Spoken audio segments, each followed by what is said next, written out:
আমার ছেলে মেয়ে আত্মীয় স্বজন কাকেও যেন আমার লাশ শুইতে না দেয়।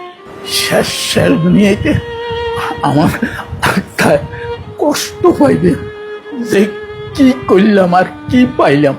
আমি মন থেকে দিল থেকে তাদেরকেও অভিশাপ দিই, আমার মতো একদিন যেন তারা এই জায়গায় আসে। এদেরকে সোনার স্বামীসো করে মানে দুধ খাওয়াইছিস, এত বেশি ভালোবাসছ না। তোমারে এরা জীবনে বহুত কষ্ট দিব। আজ সেই কথা, তাদের কথাটা আমি অক্ষরে অক্ষরে পাইছি। আমার ভাবিরা কইতো, যখন বস্তা ভরি ভরি টাকা দিছিলাম তখন মানে সব ঠিক আছে। আচ্ছা বুঝলাম ছেলেরা হইতে পারে, এটা মানি নিলাম, কিন্তু মেয়েরা কেমনে হয়? মেয়েরা কেমনে বাপকে এত অস্বীকার করে? মানে আমার জীবনে এই প্রথম দেখলাম। আপনাদের কাছে এবং আইনের কাছে আমি একটা ডায়েরি দিয়ে যাব, এই ডায়েরিটা আপনারা থানায় পৌঁছাই দিবেন, আপনাদের দায়িত্ব, বুঝছেন? এই ডায়েরিতে আমার সব কিছু লেখা আছে, তারা আমার সাথে কি করছে। এই টাকা পয়সাটাই হইল আমার সবচেয়ে জীবনের কাল। ওনাদের গানের উপর আমার উঠাই দিয়ে গেছে, আজ পর্যন্ত দেখতে আসেনি। অন্তত খোঁজটা নেয় না, দেখেন দূরে কথা, খোঁজটা নেয় না। এইটা কি ধরনের ছেলে? এটা কি অশিক্ষিত?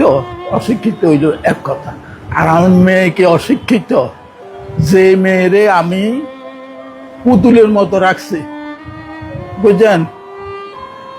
আমি কি তাদের কাছে টাকা পয়সা চাইছি? কিচ্ছু চাইনি, ভালোবাসা চাইছি। যাকে এটা আমার ভাগ্য আছে। আমার জীবনে আমি বহুত বিদেশ করছি, বহুত টাকা কামাইছি, বহুত টাকা খরচও করছি, বুঝছেন? আজ দুরবস্থায় ওনাদের ধার পান্তে পড়ে আছি, ওনাদের দয়ায়। ওনারা যে এতটুকু করছে, এতটুকু করে, এটা আমার জন্য হাজার।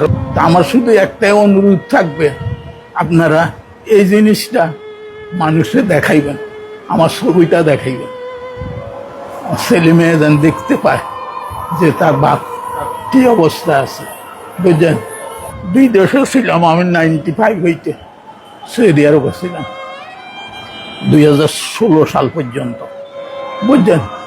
তারপরে যখন বস্তা ভরি ভরি টাকা দিছিলাম তখন মানে সব ঠিক আছে, ছেলে ঠিক আছে, মেয়ে ঠিক আছে, সব ঠিক আছে।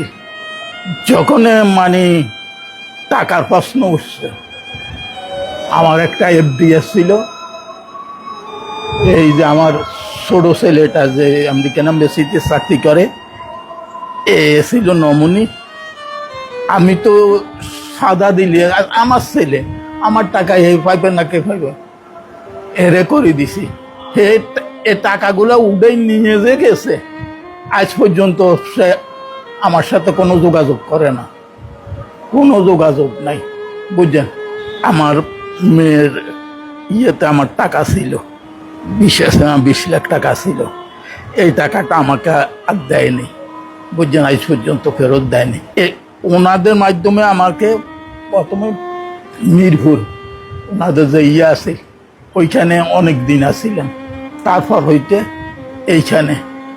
এখন আমি আপনাদের কাছে এবং আইনের কাছে আমি একটা ডায়েরি দিয়ে যাব, এই ডায়েরিটা আপনারা থানায় পৌঁছাই দিবেন, আপনাদের দায়িত্ব, বুঝছেন? এই ডায়েরিতে আমার সব কিছু লেখা আছে, তারা আমার সাথে কি করছে। এই টাকা পয়সাটাই হইল আমার সবচেয়ে জীবনের কাল।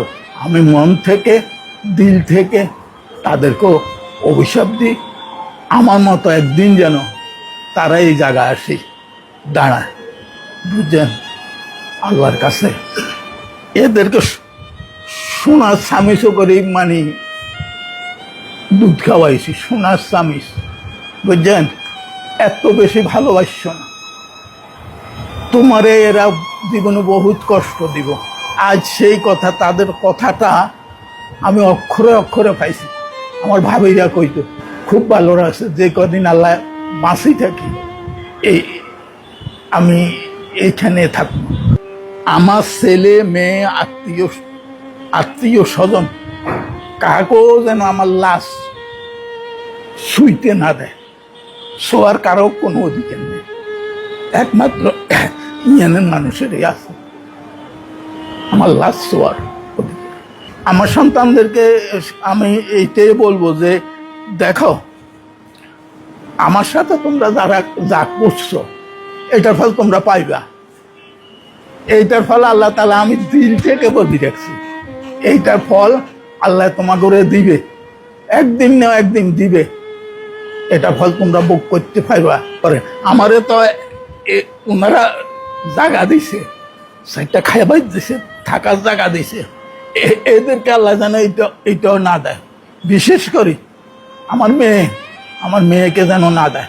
শেষ দুনিয়াতে আমার আত্মায় কষ্ট পাইবে যে কি করলাম আর কি পাইলাম।